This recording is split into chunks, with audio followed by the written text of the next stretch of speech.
Bismillahirrahmanirrahim. Alhamdulillahi rabbil alamin.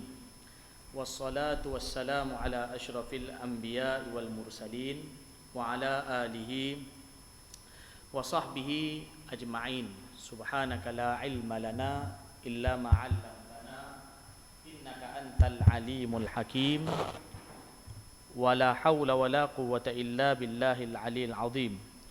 Rabbi shrah li sadri wa yassir li amri wahlul 'uqdatam min lisani yafqahu qawli. Rabbana zidna ilma warzuqna fahma. Amin ya rabbal alamin. Baik.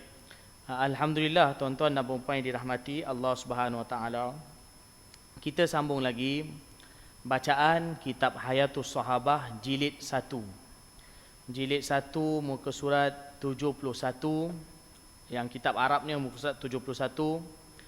Masih lagi dalam tajuk kecintaan kepada dakwah dan semangat dalam melakukannya.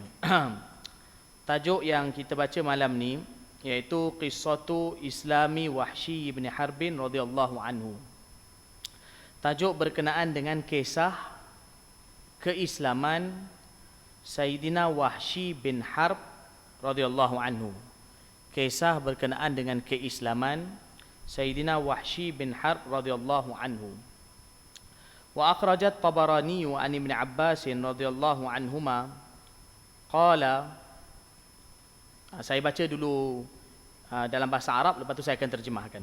Wa akhrajat Tabarani wa an Ibn Abbas radhiyallahu anhuma qala بعث رسول الله صلى الله عليه وسلم إلى وحشي بن حرب قاتل حمزة رضي الله عنه يدعوه إلى الإسلام فأرسل إليه يا محمد كيف تدعوني وأنت تزعم أن من قتل أو أشرك أو زنى يلقى أثاما يضاعف له العذاب يوم القيامة ويخلد فيه مهانا وأنا صنعت ذلك فهل تجد لي من رخصة فأنزل الله عز وجل إلا من تاب وآمن وعمل عملا صالحا فأولئك يبدل الله سيئاتهم حسنات وكان الله غفورا رحيما فقال وحشي يا محمد هذا شرط شديد إلا من تاب وآمن وعمل عملا صالحا فلعلي لا أقدر على هذا فأنزل الله عز وجل إن الله لا يغفر أن يشرك به ويغفر ما دون ذلك لمن يشاء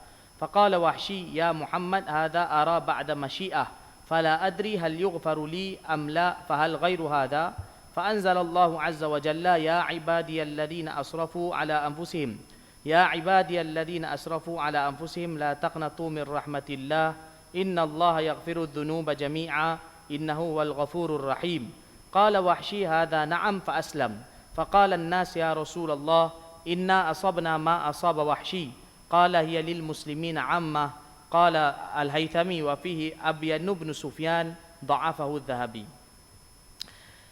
Baik, kisah berkenaan dengan keislaman Sayyidina Wahsy bin Harb radhiyallahu anhu. Imam Tabrani rahimahullah telah meriwayatkan kisah ini dengan sanadnya secara sempurna diriwayatkan daripada Ibnu Abbas radhiyallahu anhuma. Ibnu Abbas, Abdullah bin Abbas radhiyallahu anhuma, beliau menceritakan Rasulullah sallallahu alaihi wasallam telah menghantar utusan untuk memanggil Wahsy bin Harb, pembunuh Sayyidina Hamzah radhiyallahu anhu, untuk menyerunya supaya memeluk Islam. Nabi SAW panggil orang, hantar orang untuk panggil Wahsy bin Harb ni datang. Wahsy bin Harb ni ialah orang yang telah bunuh Sayyidina Hamzah radhiyallahu anhu. Sayyidina Hamzah radhiyallahu anhu telah dibunuh pada peperangan Uhud. Wahsy bin Harb ni asal satu orang hamba, dia kulit hitam. Dan dia punya tuan dia nama Jubair bin Mut'im. Jubair bin Mut'im ni dia ada pakcik. Pakcik dia nama Tu'aimah bin Adi. Tu'aimah bin Adi ni telah dibunuh dalam peperangan Badar. Maknanya setahun sebelum peperangan Uhud. Jadi yang bunuh Tu'aimah bin Adi ialah Sayyidina Hamzah radhiyallahu anhu. Jadi bila peperangan Uhud nak berlaku, Jubair bin Mut'im, anak saudara Tu'aimah tu, dia ada hamba dia ni nama Wahsy. Dia bagi tahu dengan Wahsy, dia kata kalau kau pergi ikut peperangan Uhud ni, kau dapat bunuh Hamzah, maka kau akan dibebaskan. Wahsy ni hamba dia kulit hitam. Jadi maknanya kalau kau bunuh Hamzah, kau akan dibebaskan. Jadi ganjaran kemerdekaan, dia kan asal hamba, kalau dimerdekakan itu ganjaran yang besar, bukan ganjaran kecil. Kalau tidak, selama-lama jadi hamba tak tahu sampai bila. Jadi dia pun pergilah ikut peperangan Uhud. Wahsy bin Harb ni, dia ikut peperangan Uhud yang berlaku tahun 3 Hijrah tu. Dia ikut orang kafir, dan dia punya niat dia satu je, ialah nak bunuh Hamzah. Dia punya misi dia satu je, nak bunuh Hamzah. Kalau dah Hamzah dah dibunuh, selesai, dia pun balik. Itu je tujuan dia, tak ada tujuan lain. Sebab dia nak merdeka. Jadi dalam peperangan Uhud, bila peperangan Uhud berlaku, Sayyidina Hamzah radhiyallahu anhu ialah satu orang pahlawan yang begitu hebat. Dan nak menghadapi beliau ni bukan senang. Jadi orang-orang yang mana berdepan dengan Sayyidina Hamzah daripada kalangan orang kafir, semuanya Sayyidina Hamzah radhiyallahu anhu bunuh. Dan orang tak boleh nak dekat dengan beliau. Kalau ada orang dekat, pasti akan dibunuh oleh beliau, maksudnya orang kafir. Tapi walau bagaimanapun, ialah tetap Sayyidina Hamzah radhiyallahu anhu ialah manusia. Jadi dalam peperangan tu, Wahsy bin Harb dia datang, dan dia ini orang bangsa Habsyah, asal daripada Habsyah, kulit hitam. Dan zaman dulu orang Habsyah ni, dia ada kemahiran baling tombak pendek, Arab panggil harbah. Dia kalau baling tepat. Ada setengah orang ada kemahiran tu. Jadi orang Habsyah zaman dulu terkenal dengan pandai main tombak pendek ini. Dia kalau baling tepat. Jadi dia boleh ikut. Dia hanya intip Sayyidina Hamzah radhiyallahu anhu. Dia kata dalam peperangan tu, dia cuba dekat Sayyidina Hamzah radhiyallahu anhu, tak berjaya. Siapa yang datang musuh, pasti akan dibunuh Sayyidina Hamzah radhiyallahu anhu. Tapi tengah-tengah peperangan tu ketika berlaku di medan Uhud, ada satu macam mungkin kita kata batu besar. Dalam riwayat tu bagi tu batu besar, mungkin kita kata macam tiang ni ke, macam batu besar. Dia menyeruk balik tiang ni, atau balik batu besar tu. Sayyidina Hamzah radhiyallahu anhu datang, dia kata sebelum tu ada musuh datang, semua dia bunuh. Tapi bila Sayyidina Hamzah radhiyallahu anhu datang dekat dengan batu tu, dia menyeruk balik batu tu. Dan waktu tu dia dah aim pakai tombak pendek dia untuk nak baling pada Sayyidina Hamzah radhiyallahu anhu. Dia kata bila betul-betul dia dah aim Sayyidina Hamzah radhiyallahu anhu, kebetulan Sayyidina Hamzah radhiyallahu anhu datang dekat dengan batu tu, batu besar tu. Dia menyeruk balik batu tu, dan Sayyidina Hamzah radhiyallahu anhu waktu tu tak perasan. Yalah manusia, macam hebat pun kadang-kadang ada juga. Yalah waktu tu perang, Sayyidina Hamzah tak perasan dia menyeruk balik batu tu. Bila Sayyidina Hamzah dekat dia, terus dia baling tombak tu. Tombak tu kena tepat dekat perut Sayyidina Hamzah, keluar balik bawah, dekat bawah punggung beliau. Maknanya tembus perut, keluar kat bawah. Sayyidina Hamzah pun tumbang. Lepas tu Sayyidina Hamzah radhiyallahu anhu syahid. Dan yang lepas tu ada riwayat bagi tahu yang Sayyidina Hamzah radhiyallahu anhu punya punya dada dibelah. Itu ialah lepas dah habis peperangan Uhud, itu yang isteri kepada Abu Sufyan, nama Hind binti Abi Umayyah, Hind binti Utbah, telah datang dan belah dada Sayyidina Hamzah radhiyallahu anhu. Iaitu yang Nabi sallallahu alaihi wasallam sedih. Tapi orang yang bunuh Sayyidina Hamzah radhiyallahu anhu bukan Hind tu. Yang bunuh Sayyidina Hamzah ialah Wahsy bin Harb. Lepas dia bunuh Sayyidina Hamzah, turun balik. Sebab dia kata aku datang bukan nak perang pun, nak bunuh Hamzah je. Itu je tujuan aku punya mission aku, nak bunuh Hamzah. Lepas dia dah balik, lepas tu tuan dia Jubair bin Mut'im telah bebaskan dia. Jadi Sayyidina Hamzah radhiyallahu anhu bila dibunuh, Nabi SAW begitu sedih dengan pembunuhan Hamzah radhiyallahu anhu. Dan lepas tu pula jasad beliau telah dihancurkan, telah dirosakkan, menyebabkan Nabi SAW bertambah sedih bila tengok Sayyidina Hamzah radhiyallahu taala anhu. Dan Sayyidina Hamzah radhiyallahu anhu ni pak cik Nabi, dan juga adik-beradik susuan Nabi, dan orang yang banyak bela Nabi SAW sebelum dan lepas daripada masuk Islam. Sebelum Islam pun Hamzah radhiyallahu anhu banyak bela Nabi. Lepas Islam lagilah banyak beliau bela Nabi Muhammad SAW. Jadi tahun 3 Hijrah dalam peperangan Uhud, Sayyidina Hamzah radhiyallahu anhu telah syahid di tangan Wahsy. Jadi Wahsy bin Harb yang pembunuh Sayyidina Hamzah radhiyallahu anhu. Jadi dalam peristiwa ni, Nabi bila peristiwa Fatah Mekah, Fatah Mekah berlaku tahun 8 Hijrah. Bila Nabi SAW masuk Fatah Mekah, masuk ke kota Mekah, ada beberapa orang yang sebelum tu telah kita kata buat jenayah besar lah, jenayah besar dalam Islam. Mereka cabut lagi. Takut kalau orang Islam masuk dalam Mekah, mereka ditangkap, mereka akan dibunuh. Salah satu yang cabut lagi ialah Wahsy ni. Wahsy ni cabut lagi, kot-kot dia dapat lepas, sebab dia takut kalau kata orang Islam dapat tangkap dia, ataupun Nabi SAW tangkap dia, maka dia akan dibunuh. Maka oleh kerana tu Wahsy ni bila bila Nabi SAW masuk Mekah, dia cabut lagi. Dia cabut lagi nak menyorok, dan dia nak pergi larikan diri pergi ke Yaman. Bahkan dia dah nak pergi ke sampai ke laut dah. Tapi bila Nabi SAW dengar Wahsy bin Harb ni lari, Nabi SAW punya hati punya lembut. Nabi ingin supaya Wahsy bin Harb ni masuk Islam. Ini Nabi SAW punya sifat pemaaf. Maka bila Nabi dapat tahu dia lagi, Nabi SAW hantar utusan, panggil Wahsy ni datang untuk Nabi nak dakwahkan dia kepada Islam. Itu kisah sikit sebanyak berkenaan dengan Wahsy ni. Okey, baik. Jadi Nabi telah hantar utusan untuk panggil dia, untuk seru dia kepada Islam. Dia telah hantar balik utusan, memberikan jawapan, tanya pada Nabi, "Wahai Muhammad, bagaimana engkau nak mengajak aku kepada Islam, sedangkan kau beritahu siapa yang pernah membunuh, ataupun pernah melakukan kesyirikan, ataupun pernah buat zina, maka dia akan menemui balasan dosanya, dan azabnya pada hari kiamat nanti akan digandakan, dan juga dia akan kekal dalam kehinaan. Dan semua perbuatan itu, iaitu membunuh, syirik, zina, aku dah pernah lakukan. Maka adakah aku akan diampunkan?" Dia kata, "Kau ada pernah bagi tahu ayat Quran, siapa yang buat zina, syirik dan bunuh orang, apa lagi, dan juga pernah melakukan perbuatan yang salah itu, akan mendapat azab di akhirat. Jadi adakah aku akan diampunkan?" Lalu Allah Ta'ala telah turunkan ayat Quran, "Illa man taba wa amana wa amila amalan salihah fa ulaika yubaddilullahu sayyi'atihim hasanat wa kana Allahu ghafurur rahima." Allah pun turunkan ayat Quran. Apa ayat Quran tu bagi tahu?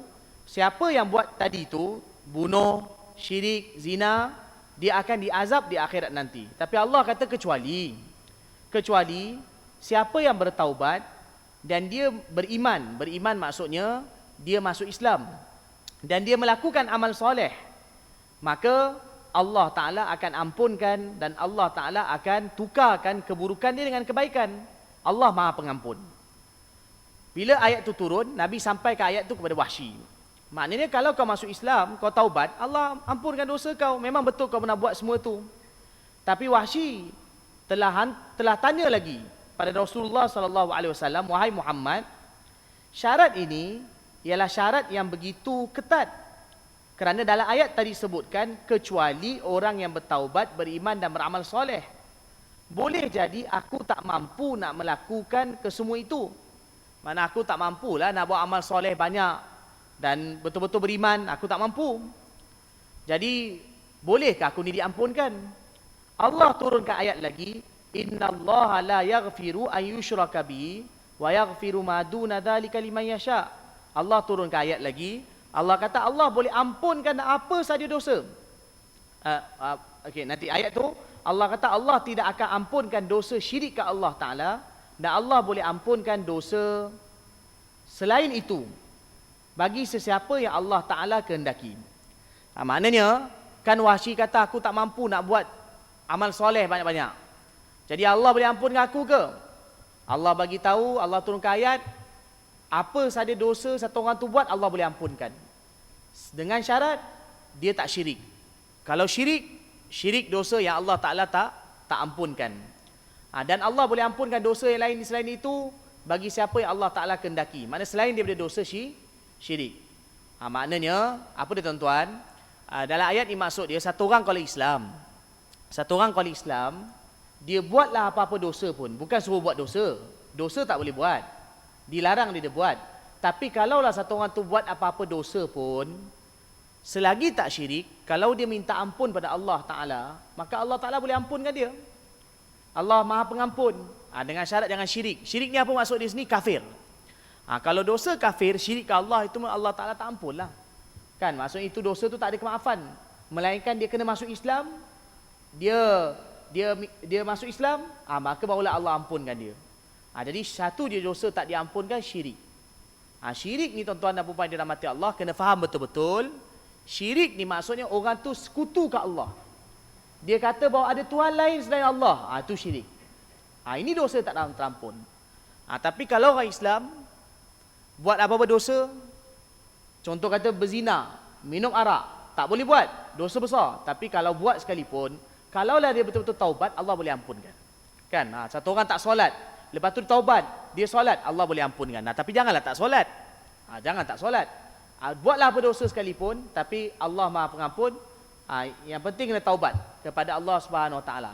Melainkan kalau dosa syirik. Tapi kena faham betul-betul, syirik tu apa dia? Syirik ialah dosa menyengutukan Allah. Itu maksudnya mengatakan selain Allah, maksudnya satu orang tu beriktikad ada Tuhan selain Allah yang boleh buat. Itu syirik. Orang Islam tak buatlah dosa je ni. Orang Islam macam mana pun, dia ni pun, dia buat perbuatan pun, tetap dia kata bahawa Allah Ta'ala yang melakukan. Jadi jangan salah faham. Kadang berlaku salah faham di kalangan orang Islam. Contoh kalau kita ada dalam kesusahan, kita minta tolong orang, adakah tu syirik? Tu bukan syirik. Kita minta tolong orang, kita susah minta tolong orang. Memang hakikatnya minta tolong ke Allah.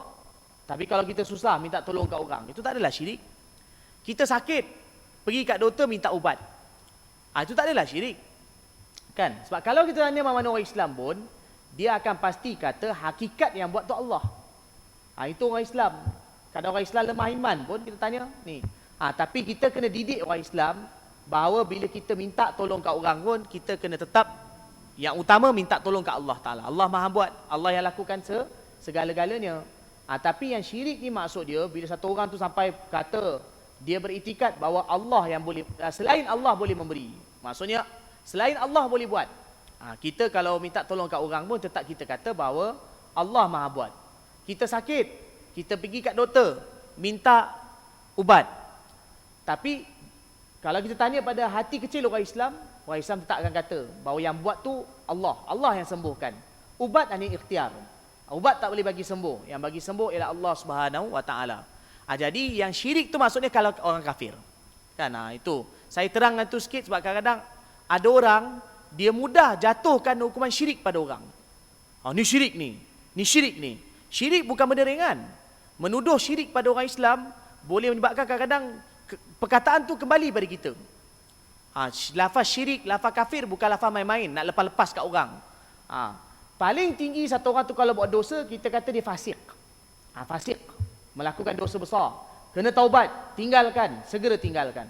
Tapi jangan mudah-mudah lepaskan lafaz syirik kat orang. Syirik, kafir, ni lafaz bahaya. Sebab tu para ulama tak bagi kita mudah-mudah lepaskan lafaz ni kepada orang. Sebab apa?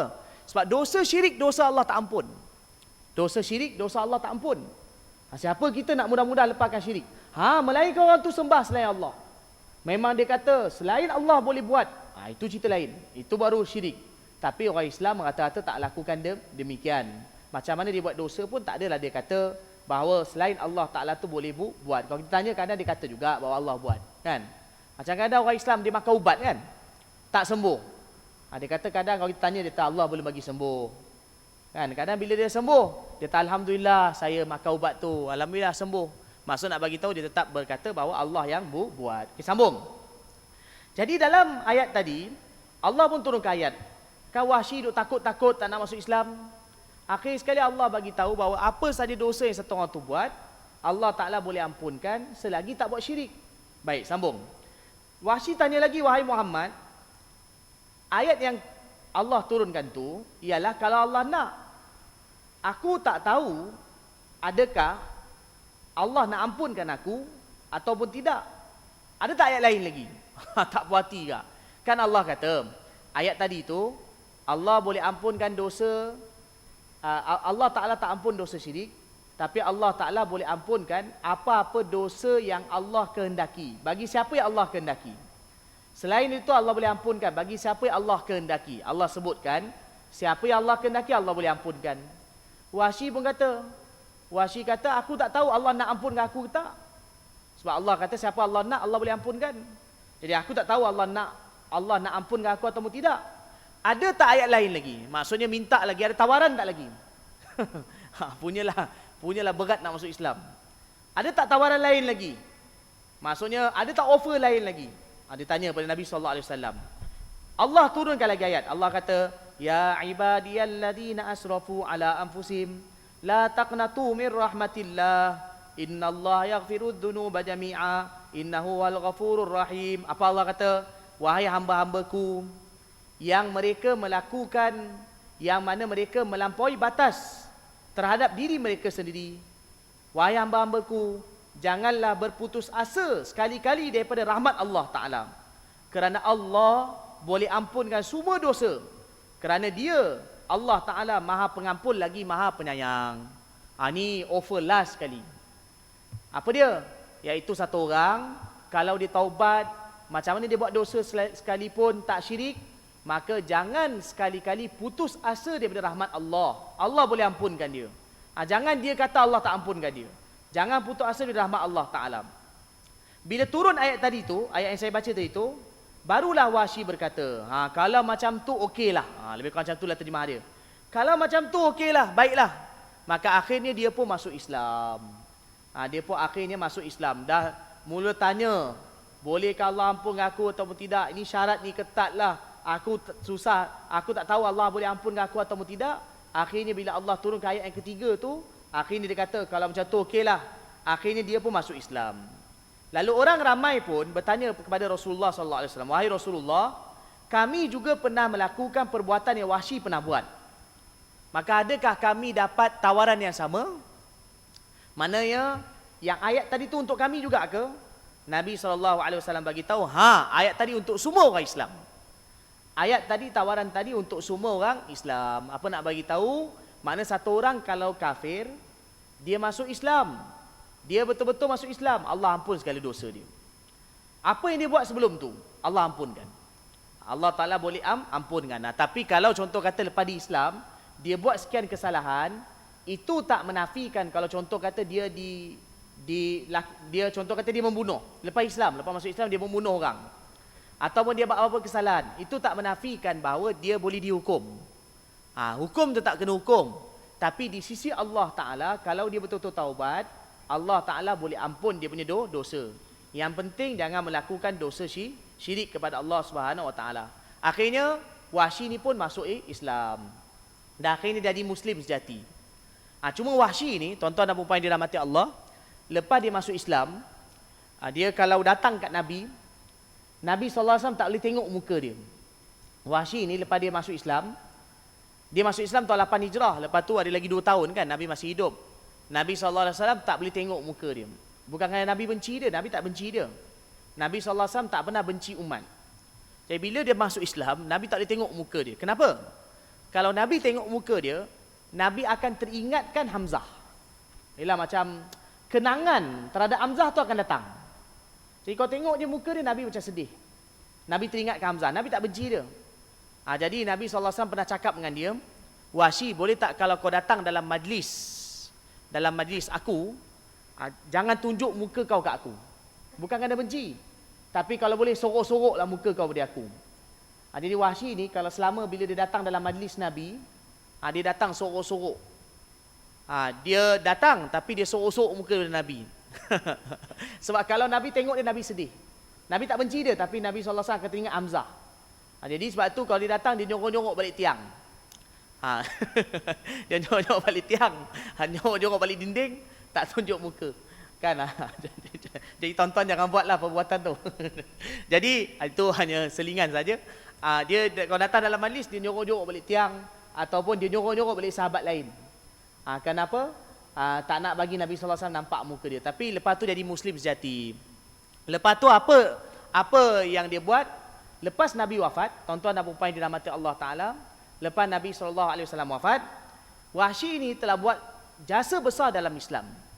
Nak bagi tahu, orang yang pernah bunuh Hamzah pun, Lepas tu bila taubat betul-betul masuk Islam, buat jasa besar dari Islam. Apa dia buat?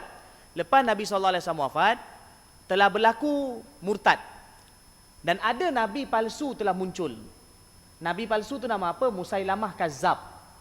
Sebelum Nabi wafat lagi dia dah ada. Dan lepas Nabi wafat, dia telah mulakan dakwah dia. Dah ada pengikut Nabi palsu tu. Nabi palsu ni telah mulakan dia punya seruan dia di tempat yang bernama Najd.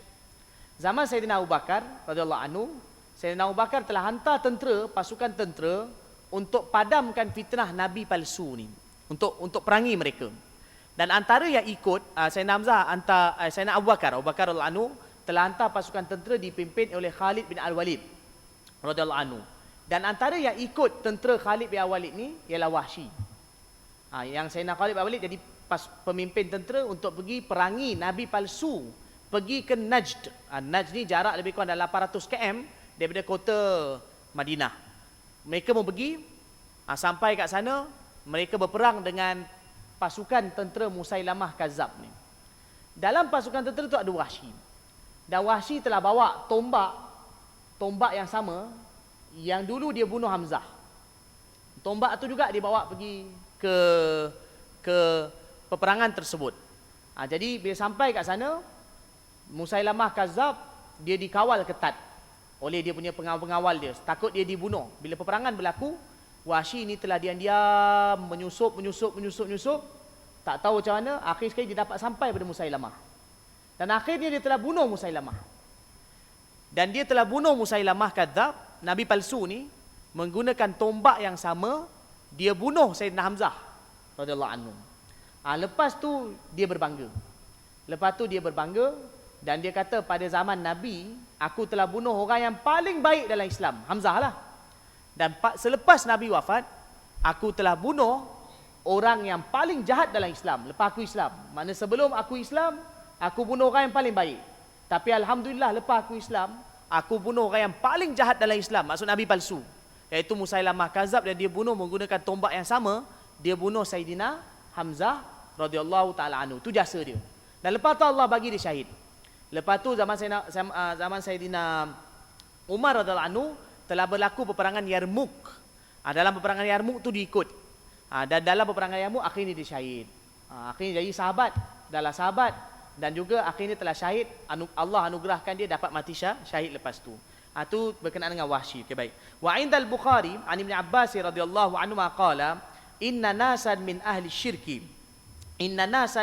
syirki kanu qad qatalu fa aktharu wa zanau fa aktharu fa atau Muhammadan sallallahu alaihi wasallam faqalu innal ladzi taqulu wa tad'u ilayhi la hasanun law tukhbiruna anna lima amilna kafarah fanazala wal ladzina la yad'una ma Allah ilahan akhar wa la yaqtuluna an-nafsa allati harrama Allah illa bil haqq wa la yaznun wa nazala qul ya ibadiyalladzina asrafu ala anfusihim la taqnatu min rahmatillah. Wa akhrajahu aidan Muslimun wa Abu Daud wan Nasa'i kama fil aini wa akhrajahu al-Baihaqi binahwi. Dalam riwayat Bukhari disebutkan Ibnu Abbas radhiyallahu anhuma, beliau menceritakan ada beberapa orang daripada kalangan kafir musyrik. Antara mereka itu Wahsy. Ini riwayat lain. Ada beberapa orang daripada kafir musyrik, antara mereka ialah Wahsy bin Harb. Mereka telah bunuh ramai orang. Mereka juga pernah melakukan zina. Banyak melakukan zina. Ini maksudnya sebelum Islam. Sebelum Islam mereka pernah bunuh orang dan banyak melakukan zina, maknanya dosa-dosa besar. Lalu mereka telah datang kepada Nabi SAW. Lalu mereka pun bertanya kepada Nabi SAW, apa yang engkau sampaikan dan perkara yang engkau dakwahkan ialah benar-benar baik. Maknanya Islam yang kau sampaikan itu dan kau dakwahkan itu benar-benar baik. Tapi boleh tak bagi tahu pada kami apakah perkara yang boleh menghapuskan apa yang pernah kami buat dulu. Islam tu betul lah baik, tapi kami tak tahu kalau kami masuk Islam, adakah dosa kami yang kami buat dulu, bunuh orang, zina tu diampunkan atau tidak. Boleh tak kau beritahu pada kami, adakah apa yang kami buat sebelum ni akan dihapuskan atau tidak. Allah pun telah turunkan ayat dia tadi yang saya baca itu, walladzina la yad'una ma Allah tadi, Iaitu ayat tu berbunyi, terjemah dia, orang-orang yang mereka tidak menyembah Tuhan yang selain daripada Allah Ta'ala, dan mereka juga tidak membunuh orang yang Allah haramkan, melainkan dengan haknya. Maksudnya kalau orang tu dalam peperangan ataupun ni, itu cerita lain. Maknanya mereka tak membunuh mana-mana jiwa yang Allah haramkan, dan mereka juga tidak melakukan zina. Apa Allah bagi tahu? Mereka itu akan mendapat rahmat Allah Ta'ala, kan? Wala yaznun. Mereka itu orang-orang yang buat demikian, bila mereka beriman kepada Allah, tak membunuh, dan mereka tidak melakukan zina lepas masuk Islam, maka mereka itu akan berada dalam rahmat Allah. Dan Allah juga turun ke ayat, qul ya ibadiyalladzina asrafu ala anfusihim la taqnatu min rahmatillah. Allah kata, wahai hamba-hambaku yang mana mereka pernah menzalimi diri mereka sendiri, Allah kata, jangan sekali-kali kamu berputus asa daripada rahmat Allah Ta'ala. Maksudnya orang Islam ni, kalau dia buat apa-apa dosa pun, jangan dia putus asa daripada rahmat Allah Ta'ala. Maknanya sentiasa minta ampun kepada Allah Ta'ala. Allah Ta'ala boleh ampunkan dosa, dan yang penting jangan dia melakukan apa-apa syirik kepada Allah Subhanahu Wa Ta'ala. Jadi dalam kisah ni maksudnya bagi tahu kepada kita, orang Islam, daripada kisah ni tuan-tuan dan puan-puan dirahmati Allah, nak bagi tahu dalam hati orang Islam kena ada perasaan rahmah kepada umat. Rahmah ni maksudnya kasih sayang kepada umat. Kita kena ada keinginan supaya orang Islam, pertama orang Islam dapat amal ke agama, dan juga kena ada keinginan supaya orang bukan Islam pun mereka mendapat hidayah daripada Allah Subhanahu Wa Taala. Kalau kita tengok kan, macam Nabi SAW dengan Wahsy bin Harb. Wahsy bin Harb ni bunuh pakcik Nabi. Bunuh pakcik Nabi, bukan perbuatan kecil itu. Dan Sayyidina Hamzah radhiyallahu anhu ni ialah orang yang betul-betul Nabi sayang. Dalam riwayat ada disampaikan bahawa bila Nabi tengok Sayyidina Hamzah radhiyallahu anhu terbunuh, Nabi SAW pernah bercakap, Nabi kata, aku nak balas 70 orang dibunuh sebab Hamzah dibunuh. Tapi lepas tu Allah Ta'ala telah turun ke ayat. Allah Ta'ala telah turun ke wahyu. Allah tegur Nabi SAW. Allah kata, takkanlah satu orang dibunuh nak bunuh 70 orang. Lepas tu Nabi SAW pun telah beristighfar. Nabi SAW telah beristighfar. Maksud nak bagi tahu apa dia? Bila Sayyidina Hamzah radhiyallahu anhu ni Sayyidina Hamzah radhiyallahu anhu terbunuh, Nabi SAW begitu sedih dengan pembunuhan Sayyidina Hamzah radhiyallahu anhu. Jadi orang yang bunuh Sayyidina Hamzah, Wahsy itu pun pastilah Nabi marah. Tapi bila Nabi SAW masuk Fatah Mekah tahun 8 Hijrah, orang yang bunuh Sayyidina Hamzah radhiyallahu anhu pun akhirnya Nabi maafkan. Dan Nabi bahkan inginkan supaya dia masuk Islam. Dan akhirnya Wahsy bin Harb ni pun pembunuh Sayyidina Hamzah radhiyallahu anhu, maknanya kalau kita katakan telah buat jenayah besar dalam Islam. Tapi akhirnya dia pun telah masuk Islam, dan akhirnya dia telah mendapat syahid antara orang yang menegakkan agama Allah Subhanahu Wa Taala. Okey. Kita baca kisah last. Ini kisah kita ambil beberapa minit je. Tajuk berkenaan dengan Buka'u Fatimah radhiyallahu anha ala taghayyur launihi sallallahu alaihi wasallam min ajli al-mujahadah ala ma ba'athahu Allah bi. Wa akhraj at-Tabarani wa Abu Nu'aym fi al-Hilya wal Hakim an Abi Tha'labah al-Khushani qala qadima Rasulullah sallallahu alaihi wasallam min ghazatin lahu fa dakhala al-masjid fa shalla fihi rak'atain. Wa kana yu'jibu idha qadima min safarin an yadkhula al-masjid fa yusalli fihi rak'atain yuthanni bi Fatimah. Thumma ya'ti azwajahu fa qadima min safari marrah فأتى فاطمة فبدأ بها قبل بيوت أزواجه فاستقبلت وعلى باب البيت فاطمة فجعلت تقبل وجهه وفي لفظ فاه وعينيه وتبكي فقال لها رسول الله صلى الله عليه وسلم ما يبكيك قالت أراك يا رسول الله قد شحب لونك وخلولقت ثيابك فقال لها رسول الله صلى الله عليه وسلم يا فاطمة لا تبكي فإن الله بعث أباك على أمر لا يبقى على ظهر الأرض بيت مدر ولا وبر ولا شعر إلا أدخله الله بعزا أو ذلا حتى يبلغ حيث يبلغ الليل كذا في كنز العمال وقال الهيثمي رواه الطبراني. Okey. Ini kisah tajuk akhir, kisah pendek je. Sayyidatina Fatimah radhiyallahu anha menangis apabila melihatkan wajah Rasulullah sallallahu alaihi wasallam ataupun badan Nabi yang pucat kerana baginda menanggung susah payah untuk menegakkan agama yang Allah Subhanahu Wa Taala utus baginda untuk menegakkannya. Makna Fatimah radhiyallahu anha menangis bila tengok badan Nabi atau muka Nabi pucat berubah kerana baginda susah payah untuk agama Allah Taala. Imam Tabarani dan Imam Abu Nuaim riwayatkan dalam kitab Hilyah dan Imam Hakim. Mereka meriwayatkan daripada Sayyidina Abu Tha'labah Al-Khushani radhiyallahu taala anhu. Beliau menceritakan Rasulullah SAW apabila pulang daripada mana-mana permusafiran ataupun pulang daripada mana-mana jihad atau daripada peperangan, baginda akan masuk masjid dan baginda akan solat 2 rakaat di dalam masjid. Ini antara amalan Nabi. Baginda suka apabila pulang daripada masjid. Maknanya Nabi SAW kalau bila baginda pulang daripada mana-mana musafir, baginda tak balik rumah dulu. Baginda akan pergi singgah masjid dulu, solat 2 rakaat, lepas tu baru balik rumah. Ini antara amalan Rasulullah SAW. Jadi baginda suka apabila baginda pulang daripada mana-mana musafir, baginda akan masuk masjid dulu, lepas tu baginda akan solat 2 rakaat dalam masjid, dan kemudian lepas tu baru baginda SAW akan pergi jumpa Fatimah. Lepas tu baginda baru pergi menemui isteri-isteri baginda SAW. Ini amalan Nabi. Nabi bila balik, Nabi akan pergi Masjid Nabawi dulu. Lepas tu Nabi pergi rumah Fatimah dulu. Lepas Fatimah radhiyallahu anha, baru Nabi SAW jumpa isteri Nabi SAW yang lain. Baik. Satu ketika Nabi SAW pulang daripada musafir. Baginda datang kepada Fatimah. Baginda jumpa Fatimah dulu sebelum baginda pergi ke rumah isteri baginda SAW yang lain. Fatimah radhiyallahu anha telah sambut Nabi SAW di pintu rumah beliau. Bila Nabi masuk dalam rumah Fatimah radhiyallahu anha, Fatimah radhiyallahu anha telah cium wajah Nabi SAW.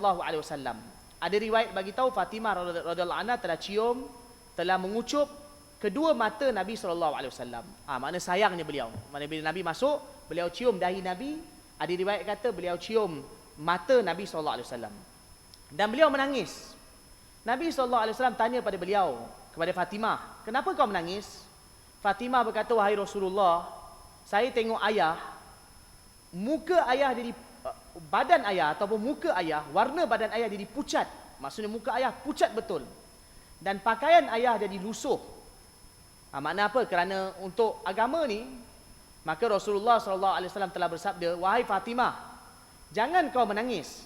Kerana Allah Ta'ala telah utus ayah engkau, mana aku, Allah utus ayah engkau untuk membawa agama. Yang nanti, agama yang aku bawa ini, ialah tidak akan tinggal di permukaan bumi ini mana-mana rumah yang diperbuat daripada batu ataupun diperbuat daripada kulit rumah tersebut, melainkan Allah akan membawa masuk agama ini ke dalam rumah tersebut. Sama ada secara kemuliaan ataupun secara hina. Sehinggalah agama ini akan sampai di tempat yang malam sampai. Apa maksud dia? Nabi SAW tenangkan Fatimah. Nabi kata, jangan sedih. Agama Islam yang aku bawa ini nanti akan sampai ke seluruh pelosok alam. Tak kiralah rumah tu rumah cantik ke, rumah buruk ke, rumah kayu ke, rumah batu ke, satu hari Islam akan sampai ke sana. Dan Nabi kata sampai kepada tempat yang malam sampai. Apa maksud dia? Malam sampai ni maksudnya dunia lah. Kan ada malam siang seluruh dunia. Di mana saja tempat yang malam sampai, maksudnya di seluruh alam, satu hari nanti Islam akan sampai. Ini Nabi SAW punya harapan. Memang betul apa Nabi kata, bahawa selepas Nabi wafat, akhirnya Islam sampai ke seluruh alam. Tetapi yang buat susah payah tu asal Nabi SAW. Dan alhamdulillah Islam sampai ke Malaysia. Kita orang Islam. Kan Nabi dah bagi tahu. Sama ada, dan Nabi bagi tahu sama ada dengan kemuliaan atau hina. Apa maksudnya? Sama ada satu dengan cara paksa. Jihad. Tak nak terima, jihad, perang. Akhirnya Islam tersebar. Ataupun dengan lemah lembut. Maksudnya apa? Ada tempat yang Islam sampai dengan lemah lembut. Ada tempat Islam sampai dengan orang situ terima dengan lemah lembut. Ada tempat terpaksa perang. Tapi macam mana pun Islam akan sampai situ. Ini harapan Nabi SAW. Nabi buat susah payah, akhirnya Islam sampai kepada kita semua. Syukur kepada Allah Ta'ala, Allah beri kepada kita nikmat Islam. Tetapi semuanya berbalik kepada jasanya kepada Nabi Muhammad SAW. Baik, sampai itu saja. Boleh azan dulu. Okay, baik. Subhanallah wa bihamdihi, subhanakallahumma wa bihamdika, asyhadu an la ilaha illa anta, astaghfiruka wa atubu ilaik. Subhana rabbika rabbil izzati amma yasifun wa salamun alal mursalin, alhamdulillahi rabbil alamin. Muazzin boleh azan.